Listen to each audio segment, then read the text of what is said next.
Happy Wednesday, Mount members and friends. Before we get started, as always, I want to encourage you to share this video on Facebook and YouTube and invite someone to call 804-203-9011 to listen in. Welcome back to our Lenten journey, Fasting to Get in Shape, SHAPE 2025. So far, we've explored the S, our spiritual gifts, the H, our heart, or passions, the A, our abilities, and how they work together to reveal God's divine callings on our lives. And so if you missed any of them, you can always go back and check out our Facebook page, 6 Mount Zion Baptist Church, Richmond, or our YouTube page, SMZBC Worships with an S. This week, we're turning the corner to explore something equally important and deeply personal. It's the P in our shape model, our personality. God gave you your personality on purpose. It wasn't a random roll of the dice. Your temperament, your ways of engaging with people, your energy levels, and your emotional expressions. All of it is part of how God shaped you for divine purpose. I know you've heard Psalm 139:14 before. I praise you because I am fearfully and wonderfully made. Your works are wonderful. I know that full well. That's the scripture. Fearfully and wonderfully made. That includes what? Your personality. You were not mass produced. You were crafted.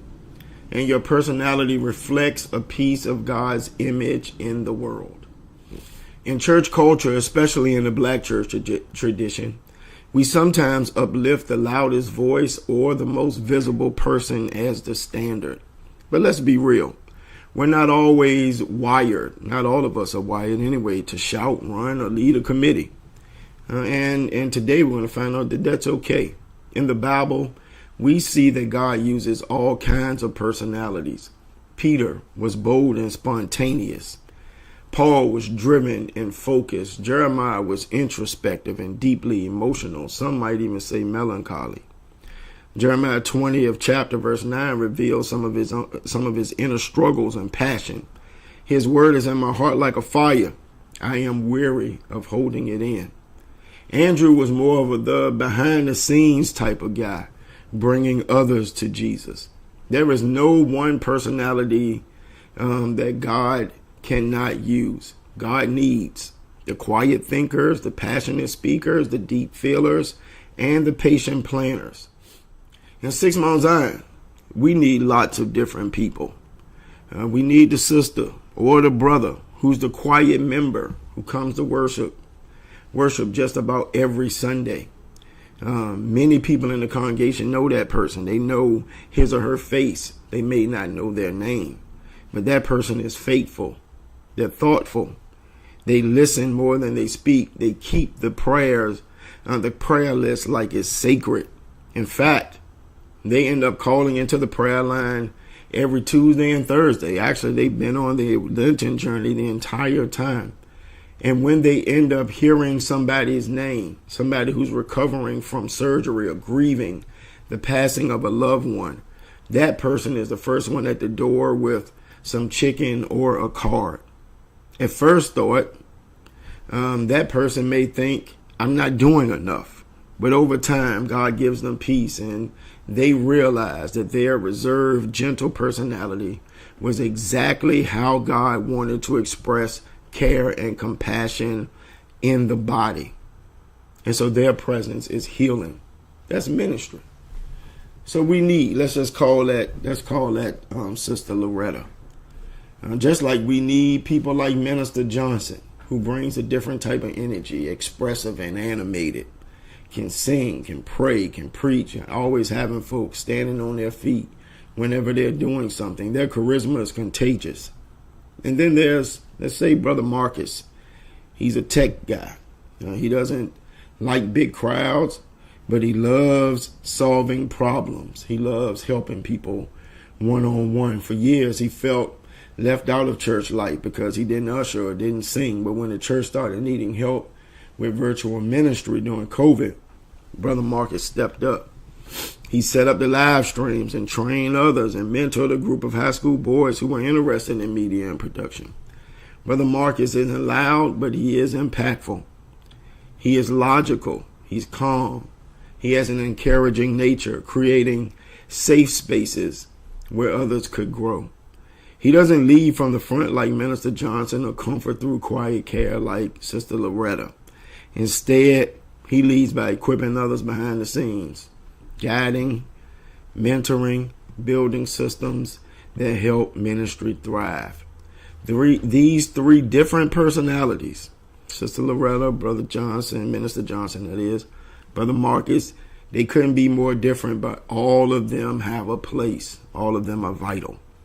One brings comfort in quiet moments, another stirs passion in public worship, and the third builds up others through service and support behind the scenes. Each one demonstrate how God works through different temperaments to meet the needs of the church and the world. All three reflect God's image, just in different ways. And so a few questions to consider when thinking about your personality. 1, how do you relate to others? Are you more outgoing or reserved? Are you self-expressive or self-controlled? Do you cooperate to keep peace or compete to make change? 2, how do you respond to opportunities? Do you lean toward high-risk adventures, or do you prefer more structure and safety? Do you gravitate to people, or do you like projects? Do you prefer leading, or are you a follower? Is teamwork your thing, or are you more of a solo missions person? Do you like variety, or you like routine? There are no wrong answers. The goal is to embrace how God wired you, not how you think you should be. When your personality aligns with your passion, your abilities, and your spiritual gifts, you experience freedom and you experience fulfillment. You don't have to perform, you serve out of authenticity. Some of us are frustrated in life or in ministry because we're trying to force ourselves to be somebody that God didn't create us to be. That's why the call is today, be true to who God made you. Let's not forget Romans 12:2. Do not conform to the pattern of this world, but be ye what? Transformed by the renewing of your mind. An even clearer way to say that is found in Romans 12:1 and 2 in the Message translation, which we use here at 6 Mount Zion, which puts it this way. So here's what I want you to do. God helping you. Take your everyday, ordinary life. You're sleeping, you're eating, you're going to work, you're walking around life, and place it before God as an offering. Embracing what God does for you is the best thing that you can do for God. Don't become so well adjusted to your culture that you fit into it without even thinking. Instead, fix your attention on God. You'll be changed from the inside out. Now, that includes embracing your God-given personality. You don't have to perform or pretend. Let go of society's expectation about what ministry or success is supposed to look like. Just bring your whole self, quirks and all, as an offering to God. So far, we've seen how God uses real people like Sister Loretta in everyday ministry through her personality. Now, let's anchor that truth even deeper with more biblical portraits of personality in action. Each of these individuals show us that the way they are wired, the way we're wired, is not an accident, it's an assignment. Moses was hesitant. He was soft-spoken. In Exodus 4:10, Moses said, quote, "Pardon your servant, Lord. I've never been eloquent. I am slow of speech and tongue," unquote. And yet God used him to do what? Lead an entire nation. Barnabas, he was an encourager. Acts 4:36 describes him as, quote, "son of encouragement," unquote. Someone who built bridges between people, including helping Paul gain credibility with the apostle. Martha was task-oriented, detail-driven. In Luke 10:38 through 42, she was busy with preparations, concerned about order and service. Meanwhile, her sister Mary was relational, contemplative, choosing to sit at Jesus' feet and listen. Listen, a moment Jesus praised. Each of them had a place in God's mission, not despite their personality, but through it. Each week we've been providing you with a different assessment. Some have done Myers-Briggs or Enneagrams, but the one we chose for this particular series is Gary Smalley's Personality Types Inventory. It's in your journal, the journals you got at the beginning of the Lenten journey, and we emailed it to you. It's a fun and memorable way to understand how the various kinds of personalities show up and serve in ministry and in life. We'll discuss this more in the After Bible Study chat, but I'll explain a little bit more about it now. Depending upon how you answered the questions, you could be described as one of 4 animal types: a lion, an otter, a golden retriever, and a beaver. As we go through each one, you may find yourself reflected in one of them or in a combination of them, and that's okay. This is about insight, not limitation. Let's start with the lion, the leader. Lions are bold. They're decisive. They thrive on challenges. They're natural-born leaders who don't mind taking charge. They focus on getting results and moving things forward, even if it means ruffling a few feathers. In ministry, lions often initiate new projects, advocate for justice, inspire others to act. Watch out, though. Watch out, because lions can sometimes be seen as pushy or impatient when others don't move at their pace. Biblical example of a lion: Paul, a strategic thinker who planted churches, confronted systems, lived with deep conviction. In Philippians 3:14, Paul writes, "I press on toward the goal to win the prize." His intensity helped spread the gospel across nations. Next, the otter, the encourager. Otters are fun-loving, enthusiastic, highly social. They bring joy, spontaneity, and encouragement wherever they go. They excel in making people feel welcomed and included. In ministry, otters bring energy to worship, creativity to outreach, and laughter to any room. Watch out, though, because otters can lose focus or avoid seriousness when it's needed. Biblical example of an otter: Peter, quick to speak, eager to act, full of personality. Matthew 14:29 says, quote, "Then Peter got down out of the boat, walked on the water, and came toward Jesus," unquote. We all know that this was an impulsive act of faith.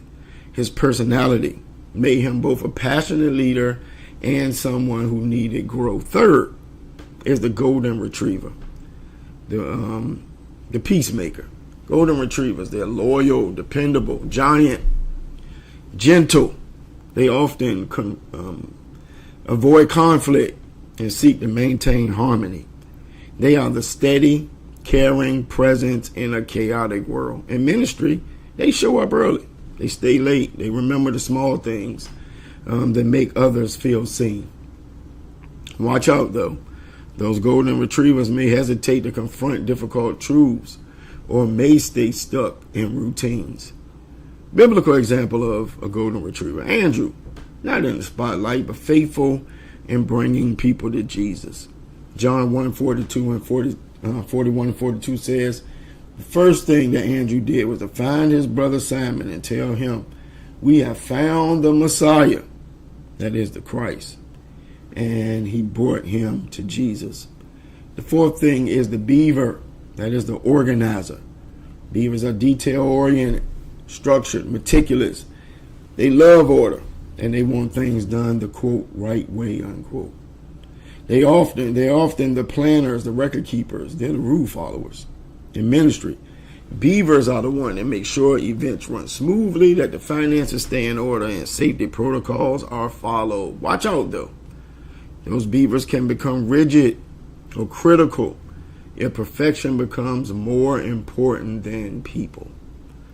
Biblical example: Martha, focused on preparation, hospitality, and service. Luke 10:40 through 42. Tell us, quote, "But Martha was distracted by the preparations that had to be made," unquote. "Martha, Martha," the Lord answered, "you are worried and upset about many things, but few things are needed, or indeed only one thing. Mary has chosen what is better, and it will not be taken from her." None of these are better than the other. Each one reflects a facet of God's image. The key is knowing which type you most resemble so you can serve in a way that honors how God made you. And here's the takeaway for today. There are no wrong people, just the right people doing the wrong things.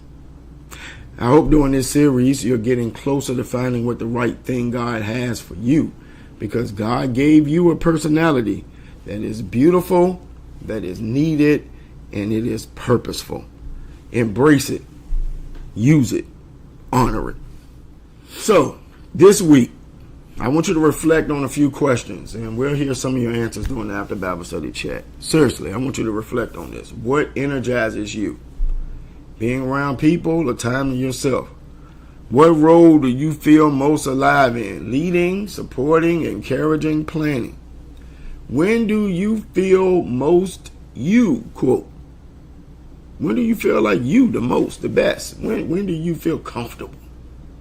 Ask two trusted people how they see your personality show up in ways that may bless others. All right, this was another quick Bible study. We're done for today. Come back next week where we will be back for our final discussion, which will focus on the E in shape. All right. Until then, be gentle with yourself. Be gentle with yourself and grateful for how God made you. We invite you to head over, if you're watching on Wednesday at noon or watching Wednesday at 6:30 or listening, we invite you to head over to After Bible Study chat. Head over. Go over there. You can get there 3 different ways. Download the Dialpad Meetings app or go to meetings.dialpad.com/SMCBC or call 804-203-9011. If you're watching on Wednesday, we'll see you in a second.